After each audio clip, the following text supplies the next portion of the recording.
Hi everyone, Yvan Desjardins with Remax. I'm here to give you a quick monthly update for March 2019 that we just finished here.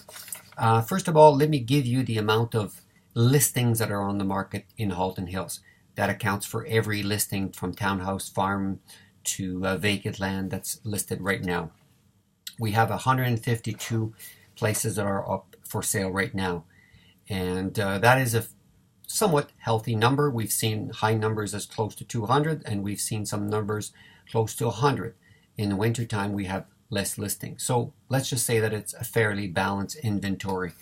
The interesting thing is that the average list price is $1.4 million. So that means that we have a lot of properties that are listed quite high up there. So that means that we have our average that is quite high.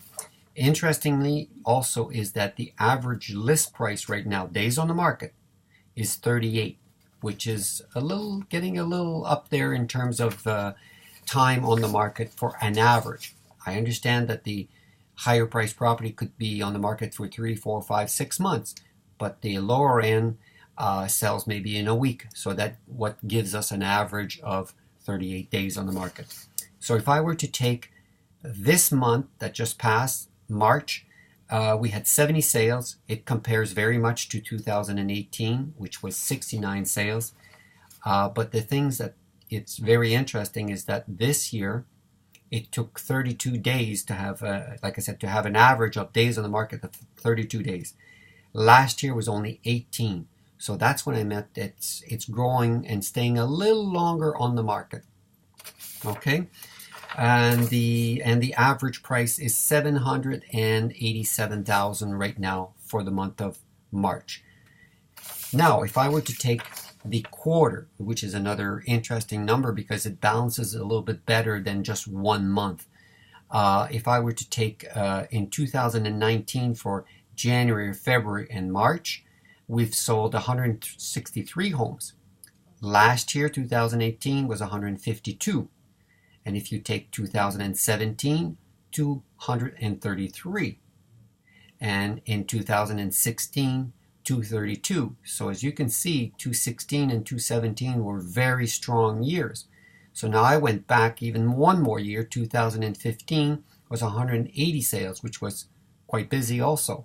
So if you take the average of the 3 best years, it was 215 sales for the first quarter of the year. And if I were to take 2019 and 18, which has been a little slower, we're averaging 157 sales for the first quarter. So we're down about 22% in terms of volume, not the sale price or the list price, anything like that. It has to do with the amount of volume that we turn over. So we're down about 22%. The average price for that quarter has been $775,000 for this year. So that, with that said, we're down maybe 6-8% down in terms of price from the peak that we had in 2017. So with that said, I've said it many times, I think one of the part that is slowing down is the fact that we have a lot of debt.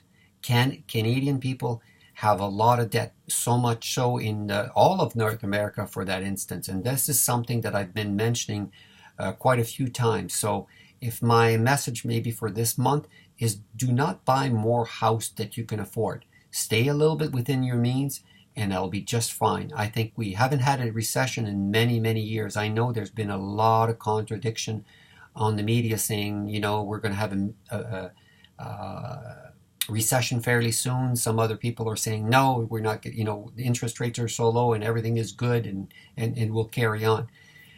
All I'm to say is that, like I said, with the amount of debt out there, be a little bit more cautious, you know, of your spending and the debt that you're taking on. You know that I collect a lot of charts, and this one chart here sort of speaks for itself. This one here is the US, but it's very, very similar, let's just put it this way, in Canada. If you take the blue line here, that is the personal household debt, and the red line is the household debt that the government has basically took on your behalf. And for the first time, the debt, the personal debt, has gone over the national household debt. And you may think, oh, well, United States is different. It's no different. I've got another chart that I could pull out from my shelf up here, and I could show you that in Canada, actually, we have more debt on average than many other countries. So we are up there in debt also. So be careful with, like I said again, my message this month, don't take more debt or more credit than you have to.